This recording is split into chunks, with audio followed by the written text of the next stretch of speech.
Suite à l'incendie mortel mercredi du gîte à Winsenheim en Alsace, selon les autorités, le gîte n'avait pas été déclaré et aucune commission de sécurité n'avait visité les lieux. Quelle réglementation en la matière s'applique à ces établissements? Pour en parler, on accueille ce matin Solange Escure, directrice nationale des gîtes de France. Bonjour et bienvenue Solange Escure. Bonjour. Bonjour Solange Escure et un grand merci d'être avec nous ce matin sur Sud Radio pour évoquer effectivement toute cette réglementation. C'est important pour ceux qui se lancent dans cette activité-là, aussi pour les touristes qui en bénéficient. Déjà, est-ce que vous pouvez nous expliquer en quoi consiste cette commission de sécurité? Est-ce qu'elle est obligatoire avant l'ouverture de l'ensemble des gîtes, quel qu'il soit? Alors, lorsqu'on est sur un gîte de groupe classé ERP, c'est-à-dire un établissement qui va accueillir pour des vacances plus de 15 personnes, il y a donc obligation de respecter la législation des établissements recevant du public ERP. Donc ça, c'est avant l'ouverture, il y a donc l'obligation à partir de ce seuil-là d'avoir cette commission de sécurité qui passe. Après l'ouverture, pour ces gîtes-là précisément, il y a de nouvelles visites de cette commission de sécurité qui sont prévues, qui sont obligatoires là aussi?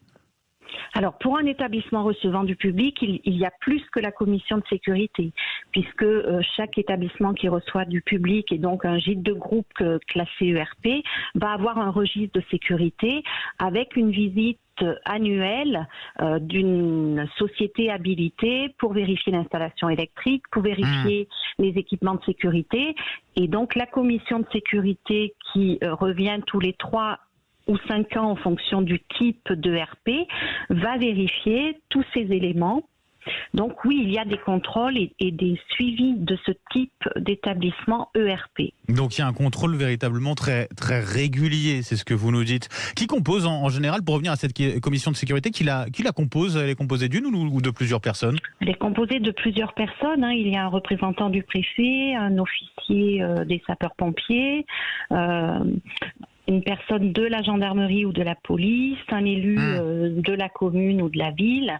Donc oui, il y a plusieurs personnes qui composent cette commission et il y en a une dans chaque département.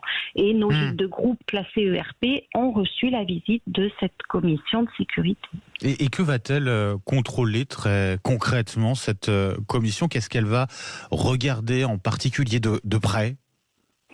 Eh bien, elle va regarder tout ce que je vous disais précédemment, c'est-à-dire que les normes de sécurité, incendie et alarme liées aux ERP sont bien appliquées, que le registre de sécurité est rempli, est à jour, qu'il y a un plan d'évacuation, par exemple, il y a des blocs lumineux qui indiquent la sortie, toutes ces choses qui sont liées. Des détecteurs incendie aussi. Des alarmes, des alarmes. etc. Tout ce qui est lié à la réglementation spécifique ERP. Est-ce qu'on a des normes qui diffèrent selon s'il s'agit d'un gîte? Alors, parce que quand on parle de RP, d'établissements recevant du public, on parle de différents établissements. Donc ça peut être gîte, restaurant, ça peut être hôtel, ça peut être tout un nombre d'établissements différents. Est-ce que à ce moment-là, on a des normes qui diffèrent justement en fonction de ces différents types d'établissements? Oui, bien sûr, il y a des normes qui diffèrent selon que l'on a justement des locaux à sommeil ou pas. Et donc, dans la réglementation ERP, il y a plusieurs catégories de RP. Avec des normes qui diffèrent là aussi en fonction du public qu'on va recevoir. Pour les gîtes, en l'occurrence, parce que si on reçoit des enfants, des personnes âgées, ou là en l'occurrence, on l'a vu ce qui se passait en Alsace pour des personnes en situation de handicap. Tout à fait. Un établissement recevant du public, c'est déjà un établissement qui est accessible aux personnes handicapées de base. Et après, lorsqu'il y a accueil d'un public spécifique, il peut aussi y avoir une labellisation tourisme et handicap pour l'accueil de personnes déficients mentaux, de personnes avec un handicap visuel, un handicap auditif. Donc, on peut cumuler en fait plusieurs agréments. Avec une décision qui va tomber du coup de la part de cette commission de sécurité. Si elle estime que les normes ne sont pas respectées, que se passe-t-il à ce moment-là? Que ce soit avant l'ouverture ou dans le suivi les années suivantes? Et tout simplement, le propriétaire devra faire les travaux, aménagements nécessaires pour que la commission puisse à nouveau valider l'ouverture de l'hébergement. Et donc, pour être très concret, très clair, ça veut dire que si ça arrive à un moment d'un contrôle de suivi, plusieurs années après l'ouverture du gîte, celui-ci, s'il n'est pas aux normes, il est fermé à ce moment-là.